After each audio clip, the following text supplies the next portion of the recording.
Dağdan akan soğuk serin su.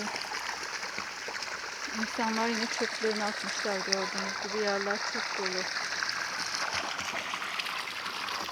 Ah ah, insanoğlu doğanın başına gelen en büyük felaket. Şuraya bakın, çöp dolu, güzelin alanı nasıl kirletmişler çöplerle.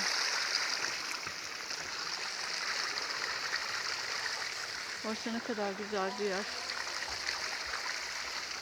Naylon poşetler. Böyle alanlar her zaman diyorum denetlenmeli. Kaderine terk edilmemeli. Böyle çevreyi kirletenlere ceza verilmeli. Suyun kenarı.